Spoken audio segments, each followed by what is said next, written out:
तो दोस्तों ये बात करीबन 1 महीने पहले की है, जब मैं मायके गई थी रहने के लिए कुछ दिन के लिए।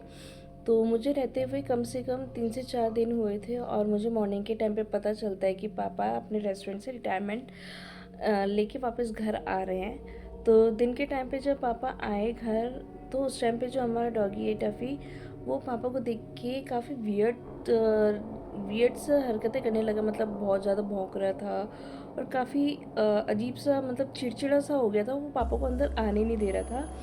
तो काफ़ी चिढ़ा हुआ था, ऐसा लग रहा था जैसे कोई जानवर जैसे नेगेटिव एनर्जी को देख के करते हैं रिएक्ट। तो वो वैसे ही पापा को देख के कर रहे थे। तो हम लोगों ने उस टाइम पे इग्नोर किया और काफ़ी शॉक में भी थे, क्योंकि पूरे घर में सबसे ज़्यादा वो अच्छा पापा को ही मानता था।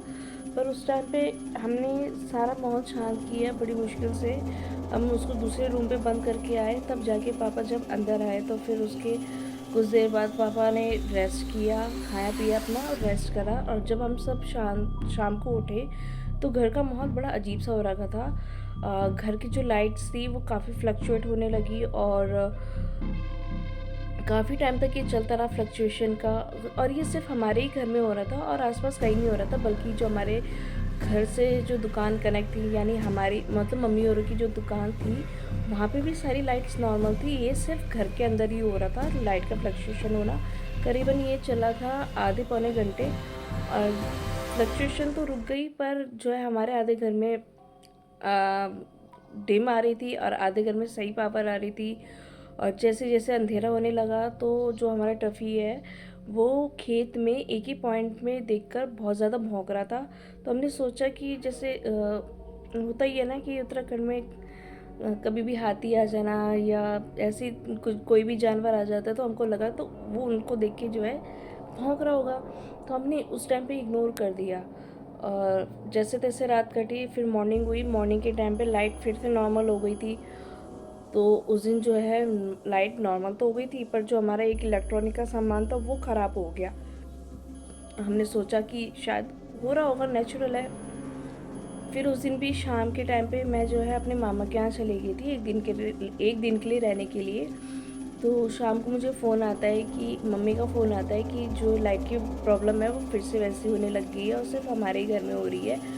और पापा की भी तबीयत ख़राब हो रही है धीरे धीरे करके, मतलब काफ़ी, मतलब फ़ीवर आ गया है। तो कुछ समझ नहीं आया था उस टाइम पे। तो मम्मी ने कहा था कि रात तक देखते हैं, ठीक होता है तो ठीक है, नहीं तो सुबह हॉस्पिटल ले जाना पड़ेगा। और फिर उसी रात वही प्रॉब्लम होने लगी, लाइट की फ्लक्चुएशन। घर में आधी जगह तो डिम आ रही है लाइट, आधी जगह ठीक आ रही है। और हमारे डॉगी का उसी पॉइंट पे देखकर भौंकना, वो रात भी ऐसे ही होता रहा। नेक्स्ट डे जब पापा को 3rd डे हो गया था घर पे आए हुए, तो मुझे मम्मी का मॉर्निंग में कॉल आता है कि हम पापा को हॉस्पिटल ले जा रहे हैं, तबीयत ज़्यादा ख़राब हो गई है। और जब मम्मी और हॉस्पिटल गए तो पापा को एडमिट करना पड़ा, क्योंकि बहुत ज़्यादा तबीयत ख़राब हो गई थी, लूज़ मोशन वगैरह सब कुछ। मतलब अचानक से ही ये सब चीज़ हुई। और मुझे जब ये फ़ोन करके बताया तो मैं तुरंत हॉस्पिटल पहुंच गई थी। फिर पापा को करीबन 1 से 2 घंटा हॉस्पिटल रखा, ग्लूकोज वगैरह चढ़ाया, दवाइयाँ वगैरह दी, फिर डिस्चार्ज कर दिया था। फिर जब पापा और हम सब घर आए तो पापा को, मतलब डॉक्टर ने बेड रेस्ट के लिए बोल दिया था। बोला था कि अभी एकदम से कहीं ऐसी जगह जाना नहीं है, तबीयत अभी ठीक, पूरी तरह से ठीक नहीं हुई है। और जब हम पहुँचे तो दिन का टाइम हो ही रहा था। फिर दिन जैसे तैसे काटे और शाम हुई तो शाम को फिर से वही सब हुआ। मतलब 3 दिन से हम ये चीज़ें झेल रहे थे। हमको लगा कि पता नहीं क्या टेक्निकल इशू है। और हमने आसपास पड़ोस में भी पता किया तो सारी जगह लाइट जो है नॉर्मल आ रही थी, सिर्फ हमारे ही घर में थी। तो हमने लाइनमैन को भी फ़ोन किया तो लाइनमैन ने बोला ऐसी कोई दिक्कत नहीं है। फिर नेक्स्ट डे आता है, यानी चौथा दिन, जब पापा को चौथा दिन हो गया था घर पे। तो उस टाइम पे मम्मी की भी तबीयत जो है धीरे धीरे बिगड़ने लग गई थी। हालांकि पापा की तबीयत अभी पूरी तरह से ठीक नहीं हुई थी, मम्मी को भी फीवर आने लग गया था धीरे धीरे। तो उस टाइम पे हमने मम्मी को और पापा को खाना खिला के दिन के टाइम पे जैसे तैसे सुला दिया और मैं जो है बाहर ड्राइंग रूम पे आ गई। मैं जैसे ही ड्राइंग रूम पे आई तो मुझे ना बहुत अजीब सी स्मेल आई, जैसे किसी चीज़ की मरने की स्मेल होती है बहुत, वैसे। और बहुत धीरे धीरे करके वो स्मेल जो है बढ़ती गई, मुझसे बर्दाश्त नहीं हुआ। मैंने सोचा बाहर से आ रही है और जिस चीज़ की भी आ रही होगी वो चीज़ मैं हटा देती हूँ। फिर जब मैं बाहर गई तो देखा बाहर ऐसे स्मेल आ ही नहीं रही है। फिर मैं अंदर आई, मैंने सोचा अंदर ही आ रही होगी क्या पता। फिर मैंने अंदर सारी जगह चेक किया तो अंदर सिर्फ एक पर्टिकुलर जगह पे ही वो स्मेल आ रही थी, बाकी कहीं नहीं आ रही थी। और वो स्मेल काफ़ी टाइम तक रही, मतलब 15 से 20 मिनट तक वो स्मेल रही और खाली एक ही जगह आ रही थी।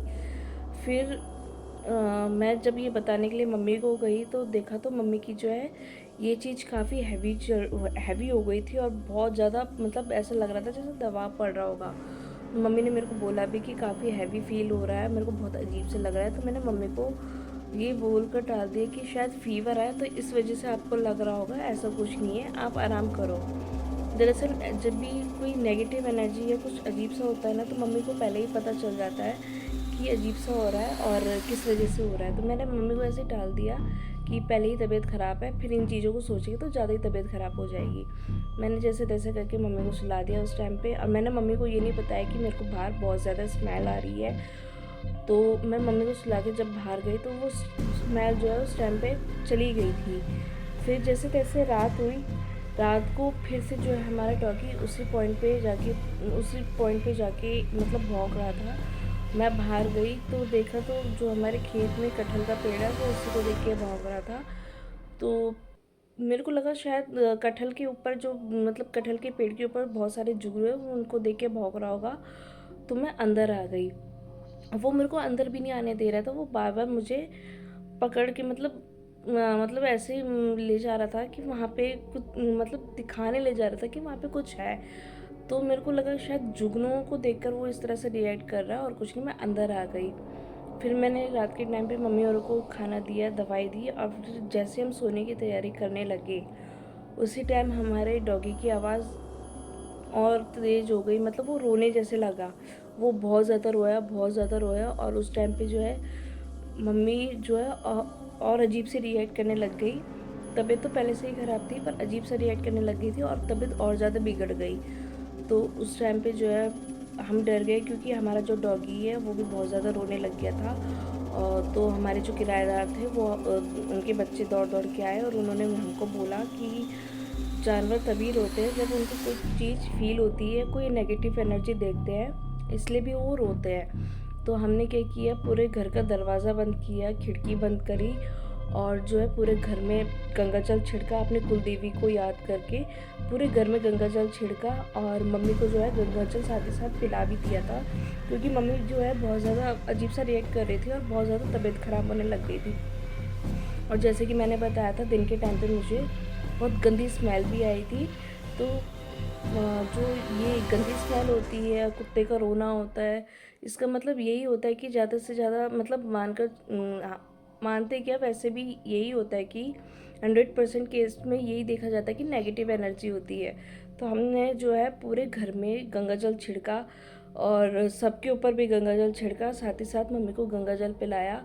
कुछ देर तक ऐसा रहा, हमारा जो डॉगी है वो कुछ देर तक रोया, भौंका। फिर 1-2 घंटे बाद सब कुछ शांत हो गया था। और फिर उसके कुछ दिन बाद जो है हमारे गुरुजी घर आए, मतलब जिनको हम बहुत ज़्यादा मानते हैं, वो हमारे घर आए और उन्होंने जब घर के अंदर एंटर किया, पूरा देखा, तो उन्होंने बताया कि कुछ दिन पहले हमारे घर पे जो है एक नेगेटिव एनर्जी जो है अंदर एंटर करने की बहुत कोशिश कर रही थी पर वो एंटर पूरी तरह से हो नहीं पाई। और वो नेगेटिव एनर्जी जो है पापा के साथ, जब पापा आ रहे थे रिटायरमेंट लेके दिल्ली से वापस आ रहे थे, तो जिस चौराहे से वो आ रहे थे तो बताया गया कि उस चौराहे में जो है उसी टाइम पे न्यूली मैरिज का एक्सीडेंट हुआ था और उनकी वहीं पे डेथ हो गई थी। तो उस टाइम पे जो है होता है कि ऐसे कई बार होता है कि जब हमारा ऑरा बहुत ज़्यादा वीक होता है ना तो हमारे साथ जो है नेगेटिव एनर्जी ज़्यादा अट्रैक्ट करती है। तो उस टाइम पे शायद पापा का ऑरा भी बहुत ज़्यादा मतलब वीक होगा, तो हो सकता है वो चीज़ जो है पापा के साथ आ गई हो। और पर उस टाइम पे जो है मैंने जैसे बताया था पिछली वीडियो में कि अगर इस दुनिया में नेगेटिव एनर्जी है तो उसको दूर करने के लिए पॉजिटिव एनर्जी ज़रूर होती है। तो जो है हमारी कुलदेवी ने उस दिन हमारी रक्षा करी और हमें बहुत प्रोटेक्ट किया। तो उम्मीद है आप लोगों को ये कहानी अच्छी लगी। भले ही आप लोगों को ये सुनने में ज़्यादा डरावनी नहीं लगी, पर जब हमने फ़ील किया तो हमें ही पता है कि हम लोगों को किस तरह से उस टाइम पे लगा, हम लोगों ने किस तरह से रात काटी। और यही नहीं, हमारे साथ तो बहुत ऐसी चीज़ें हुई है जो हम बता नहीं सकते, मतलब ये वीडियो में नहीं बता सकते। अगर आप लोगों को और जानकारी चाहिए, अगर आप लोगों को आप लोग चाहते हो कि मैं आप लोगों को ये वीडियो मतलब और वीडियो सुनाऊँ कि हमारे साथ क्या क्या हुआ है, तो आप मेरे को बता सकते हैं कमेंट में। बाकी मिलते हैं आपको नेक्स्ट वीडियो में। बाय।